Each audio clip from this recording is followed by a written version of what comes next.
प्रजापालना, प्रजापालना क्या है? प्रजापालना दरअसल ये वो है कि कांग्रेस पार्टी ने आज से 1 महीना पहले कबल इंतखाबात के इलेक्शन से पहले कांग्रेस पार्टी ने जो वादा किया था कि जैसे ही कांग्रेस पार्टी इख्तिदार में आएगी 6 गारंटीज, 6 कामों की गारंटी दी गई थी कि 6 काम हम करेंगे, जिसमें से 2 काम तो मुकम्मल हो चुके हैं, वो काम शुरू भी हो गया, वो काम लोग उसका इस्तिफादा भी हासिल कर रहे हैं। ट्रांसपोर्टेशन का, वुमेंस फ्री ट्रांसपोर्टेशन का और आरोग्यश्री का, ये 2 काम तो हो गए हैं जिसपे आवाम उसका इस्तिफादा हासिल कर रही है। बाकी के जो 4 स्कीम थे, 500 रुपये गैस सिलेंडर, 5 लाख रुपये, बहरहाल बाकी के जो 4 और गारंटीज़ थी, वो गारंटीज़ को अब करने का वक्त आया है। इलेक्शन को आज 25 दिन हुए हैं, नतायज आके 3 तारीख को हुआ था, आज 30 तारीख है। तो 25 दिन के अंदर जो है कांग्रेस तेलंगाना ने इस बात को मुकम्मल कर दिया कि जो वादा किया गया था उस वादे को मुकम्मल किया जा रहा है। उसी की शक्ल पे उसको एक शक्ल दी गई है, उस शक्ल का नाम प्रजापालना। दरअसल प्रजापालना ये जो है कांग्रेस का तेलंगाना की आवाम से किया हुआ वादा है, जिसको एक शक्ल से मुकम्मल किया जा रहा है। ठीक है, अब ये प्रजापालना की बात हो गई। अब यहाँ पर खुदा का कुदरत देखिए, अल्लाह का निज़ाम देखिए कि जो लोग जिनको आरएसएस का टिल्लू बोल रहे थे, जिसको आरएसएस का एजेंट बोल रहे थे, जिनको कहाँ से ला के देता बल्कि सवाल कर रहे थे, जिसको आरएसएस को जन्म देने वाली कांग्रेस जिन लोगों ने बोला था, आज अल्लाह का निज़ाम देखिए कि किसी पे अगर आप झूठी तहमत लगाते तो उसके हाथों से ही अल्लाह ताला उस आरएसएस के एजेंट की तस्वीर गली गली बंटवारा। असदुद्दीन अवैसी साहब, आपने आरएसएस अन्ना बोला था, आपने आरएसएस टिल्लू बोला था।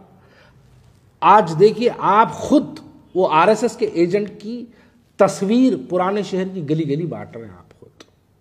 आप खुद आपके वो तमाम हवारी, वो लोग जो आपके तकरीर में जिन लोगों ने आरएसएस के टिल्लू बोलने के बाद जिन लोगों ने वाह वाह के नारे लगाए, जिन लोगों ने असदुद्दीन अवैसी साहब का जिंदाबाद का नारा लगाए, उन लोगों के हाथ से भी आज वो तस्वीरें बट रही हैं। ये किसी पे झूठा इल्ज़ाम लगाने का वजह। एक साहब तो यहाँ तक बोल दिए, कहाँ से ला के देता, जोरू के महर से ला के देता, क्या पूछे थे एक साहब। आज वही साहब उसी की तस्वीर पुराने शहर की गलियों में बांट लेते फिर रहे। तस्वीर से मुराद फॉर्म की बात कर रहा हूँ मैं। उसी की तस्वीर पुराने शहर की जो है गलियों में बांट लेते फिर रहे। किसी पे झूठे इल्ज़ामात नहीं लगाना। खैर ठीक है, चलिए, आवाम का फ़ायदा हो रहा। कांग्रेस पार्टी ने वादा किया था, कांग्रेस पार्टी के वादे के मुताबिक ये काम हो रहा है। लेकिन सबसे हैरत की बात यह है कि जैसे ही प्रजापालना तेलंगाना कांग्रेस स्कीम का ऐलान हुआ, 6 गारंटीज का जो ऐलान हुआ, राशन कार्डों के लिए हजारों और लाखों की तादाद में हमारी माँ और बहनों को सड़कों पर लाइन लगा के खड़ा हुआ देखना पड़ा। अब मैं एक सवाल करूं तो मेरे सवाल को गलत मानेंगे लोग। 65 साल में आज तक हमारी वो माँ और बहनों के राशन कार्ड क्यों नहीं रहे? अगर नहीं है पुराने शहर के हमारी माँ और बहनों के पास, तो इसके जिम्मेदार कौन है? ये राशन कार्डों की और फॉर्मों की गड़बड़ आपको निज़ामबाद, बोधन, करीमनगर, वरंगल, कामारेड्डी से सुनाई नहीं दे रही। अगर आपको ये राशन कार्डों की और ये फॉर्मों की गड़बड़ अगर कहीं से सुनाई दे रही है, तो वो गड़बड़ सिर्फ और सिर्फ मजलिस इत्तेहादुल मुस्लिमीन के 7 हलकों से सुनाई दे रही है। क्या वजह है इसकी? और अगर हमारी माँ और बहनों के पास अगर राशन कार्ड नहीं है, तो ये राशन कार्ड बनाने की जिम्मेदारी किसकी थी?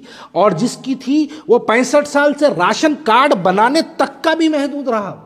यानी वो 65 साल में राशन कार्ड तक नहीं बना के दे सका हमारी माँ और बहनों की बातें, तकरीरें तो आसमान की बुलंदियों तक होती है। बातें की गई तो ऐसा लगता है कि बस पुराना शहर इस्तांबुल बन गया, पुराना शहर सिंगापुर बन गया, लेकिन हकीकत ये है कि हमारे राशन कार्ड नहीं बने। आप देखिए, यही है। अगर राशन कार्ड नहीं बने तो उसकी जिम्मेदारी किस पे फायद होती है? कौन है जो राशन कार्ड नहीं बनाया? अरे आज एक गवर्नमेंट, कांग्रेस पार्टी ने एक खाली स्कीम का ऐलान किया तो हमारी गुर्बत लाइनों में खड़ी नजर आई। खाली एक स्कीम का ऐलान किया कांग्रेस पार्टी की तरफ से, तो राशन कार्ड नहीं है बोल के हमारी माँ और बहनें बहुत परेशान सड़कों पर नजर आई। कौन है इसके भाई? 65 साल में राशन कार्ड आपने क्यों नहीं बनाया? क्यों नहीं बनवाने लगाए आप? फॉर्मों की बिकवरी के बारे में बात चल रही है, फॉर्मा बेच रहे हैं। अरे ये फॉर्मा बेचने वाले कौन है? कौन बेच रहे हैं फॉर्म्स? कौन लगा के दिया इनको ठेका? ये तमाम चीजें हैं भाई। राशन कार्ड अगर किसी का ने नहीं है तो इसकी जिम्मेदारी हमारे पे फायद होती है।